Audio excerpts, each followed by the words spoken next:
Hey folks, just a quick update in terms of where I am. I know people put up videos with lots of problems and they talk you through them and then you never quite hear, well, actually what happened at the end. So just a quick summary. I had a lot of problems this season with firstly fluke that I couldn't shift. Eventually shifted them, then I ended up with Costia, and then I ended up with Trick and Chillo. So I am glad to say, after treating the fluke with Learnex Pro, so I did that one full treatment on day one, half a treatment on day two, and half a treatment on day three. Thankfully, after multiple other things, that did clear it. Then with the Costia, I was using the pre-mixed NT Labs FMG, did a bit of reading on that, and the problem with that is that the mix of macrolide green in it is about half what you get in others. So what I did was, because I only had easy access to the NT Labs, I bought their macrolide green and the formaldehyde separately, and I was then able to double the dose of the macrolide green, and again that cleared that.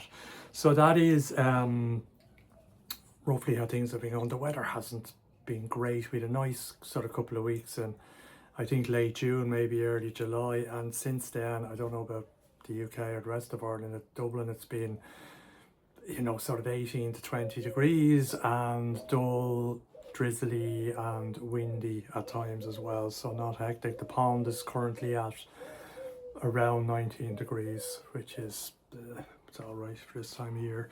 What I have done is, I showed the heater on a previous video. I have, with a friend of mine, I hasten to say, plumbed that in, so you can probably see that there.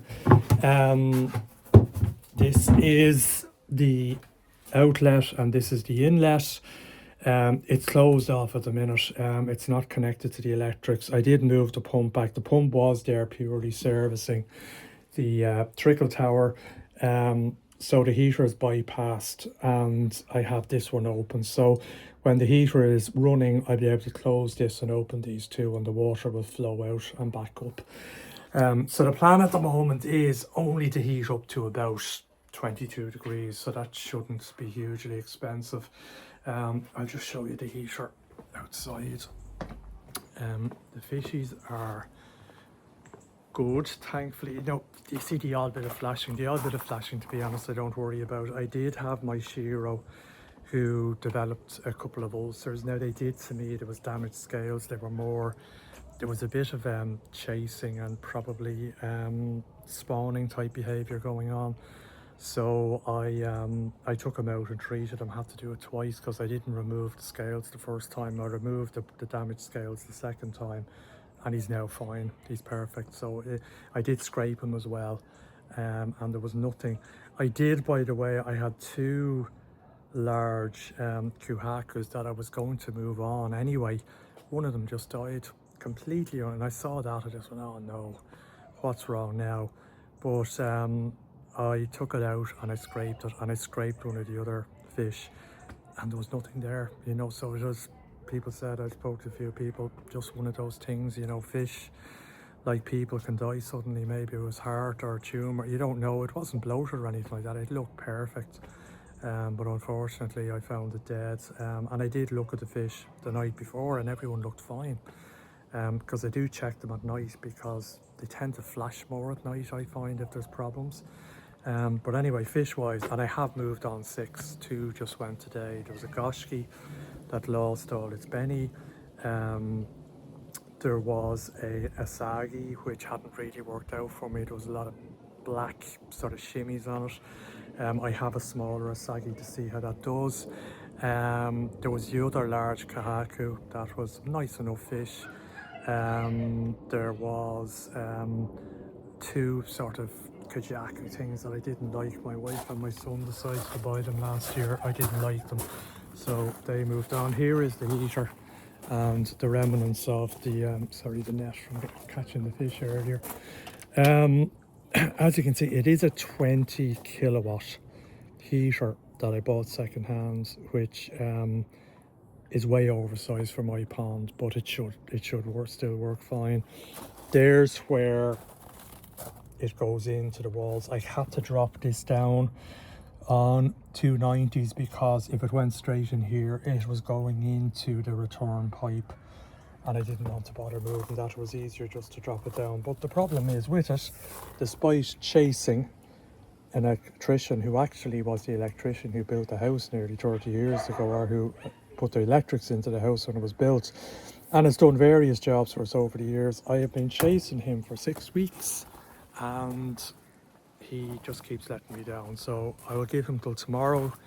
Now, he was away for 2 of those weeks, as people tend to be during this time of the year.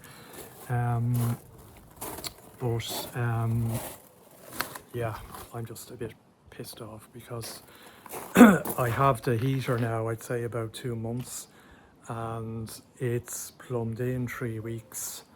And you know, I'd really like to have it up and running and just make sure it's okay, but I don't. The other problem I have is that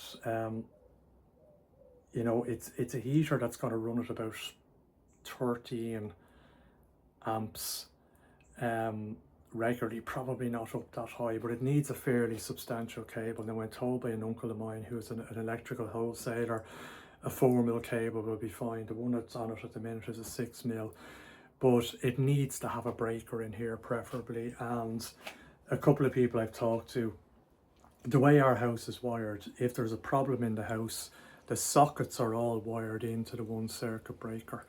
Now there's several zones, but if there's a serious problem, the whole lot trips. So all the sockets in the house go, including the pond. Now the advice I'm getting, which is very good advice, is to take the pond off that system where it has its own breaker. So I need to get an electrician in.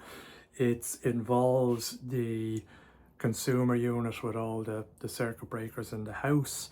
They're luckily the sockets here in this shed are already on their own circuit, but it's just separating them from that main breaker for the sockets in the house, that if something trips in the house, and it does once a month, whether it's a bit of a surge outside or not, I don't know, but something does trip all the sockets in the house.